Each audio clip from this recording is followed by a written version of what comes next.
Well, I finally have the new Steven Wilson remix of the Rolling Stones' Black and Blue album. But how good is it?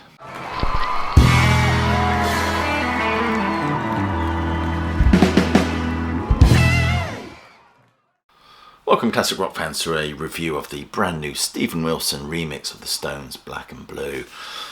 There's no doubt this is an unusual era for this band. You get 40 minutes of rockers, ballads, reggae numbers, a bit of a mishmash.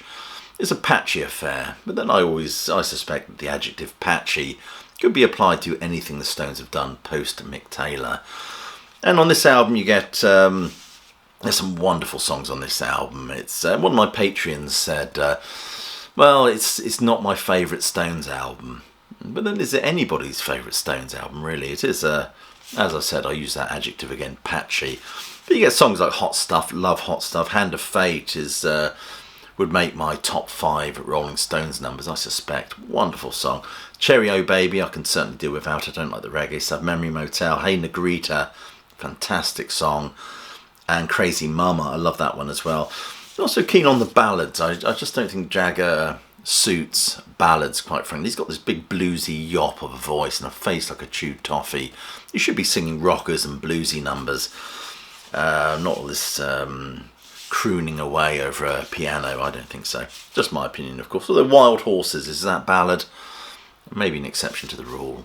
But this, of course, is an album. You know, you've got the jams that have been released on here, which has them searching for a new guitarist. In fact, this album shouldn't have been called Black and Blue. It should have been called Who Wants to Be a Rolling Stone? And they've got some serious guys to play on here. Jeff Beck, of course, Harvey Mandel from Canned Heat, as well as sessions man Wayne Perkins, and of course Ronnie Wood, who had already contributed some guitar to It's Only Rock and Roll. But when this came out, I think the music press slated them as being 30-something. I think it was Jagger that said he can't imagine singing Satisfaction post-30, and here we are. But of course this was the age when, this was still the age when rock stars were supposed to die before they got old. And overall this is not a bad Rolling Stones album. In fact, Rolling Stone magazine, that is, has described it as a collection of nuanced and well-crafted, mature rock and roll songs. Of course, this album was recorded in the wake of Mick Taylor's departure in December 1974.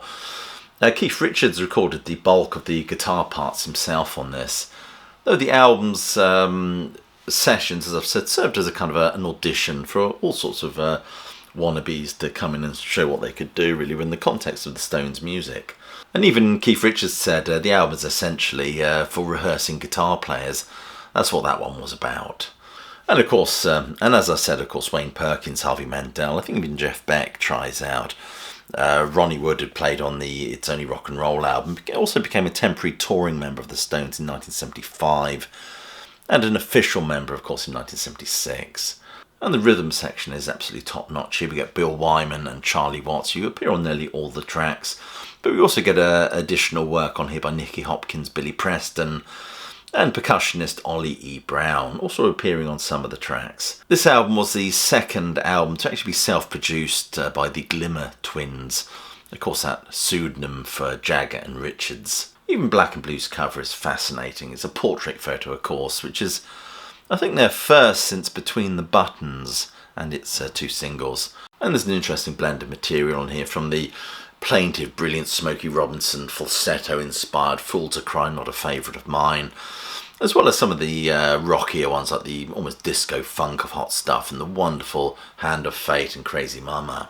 And during the jamming session, this Jeff Beck appears on here, but I think Jeff Beck is too much of a lone wolf to perhaps want to tie himself down to the Rolling Stones, as well as being far too maybe inventive and virtuosic for Stones' hood.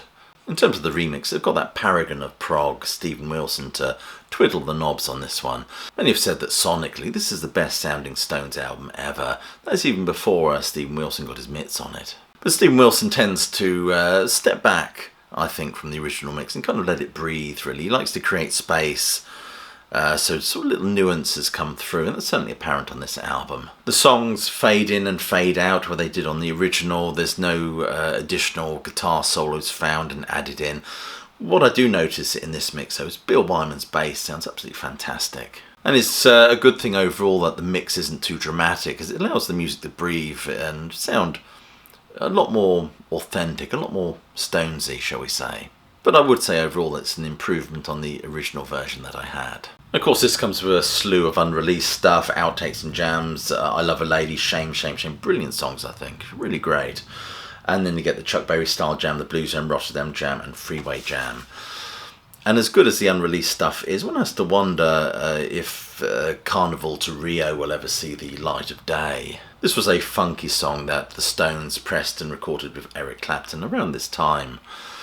Also, if I'm not mistaken, many of you Stones archivists could tell me I'm wrong here, but didn't they record some stuff or did a jam with Rory Gallagher? Is that stuff available anywhere? So here we are, this is the Rolling Stones Black and Blue 2 Digipack version. If you're interested in this, I will put a purchasing link just below this video, so do check it out. So that's the front with that iconic artwork.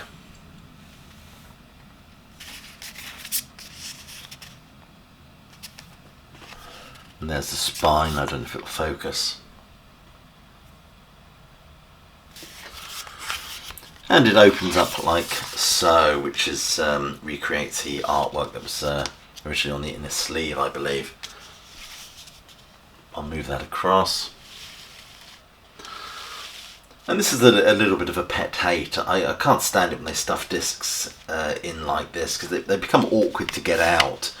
And you just know that if you're not careful, you're going to end up ripping the corners or ripping the sleeve itself. I think some more thought should go into the design of these things, really. That's the first disc, the actual album itself, Black and Blue Steven Wilson mix. So here we have the Black and Blue outtakes and jams. It has 2 bonus tracks on here, I Love a Lady and Shame, Shame, Shame.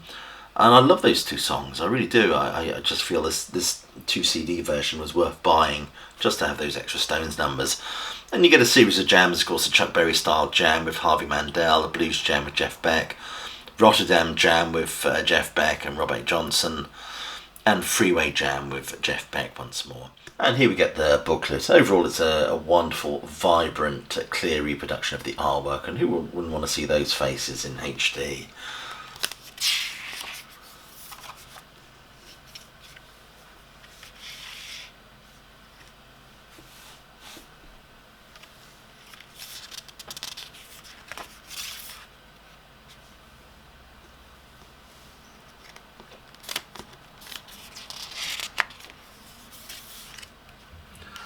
That's the sticker that I saved from the front. I keep all this stuff because I'm really anal like that. The Rolling Stones Black and Blue, brand new stereo mix of the album of Steven Wilson, outtakes and jams, 6 previously unreleased tracks, studio jams, guests Harvey Mandel and Jeff Beck.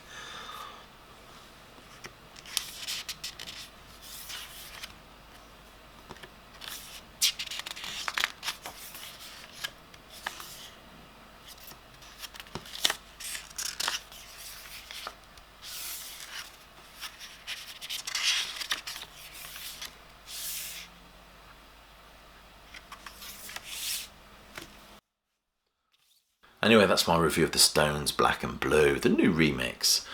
I didn't get the deluxe edition, I just figured the 2 CD version would serve me well. And which version did you buy? Did you buy it at all? What do you think of the remix? What do you think of this album in general? Questions, questions, questions. Anyway, I'll urge you to click like, subscribe, check that notification bell if you haven't already done so, and check some of the links below this video for ways you can support the sterling work done at Classic Album Review. It's always much appreciated. Become a Patreon, I always say this, but become a Patreon because we're forming a real classic rock community over there. Anyway, I'll just leave you with my closing salvo, which is hope you're well, staying safe, and of course that you keep listening.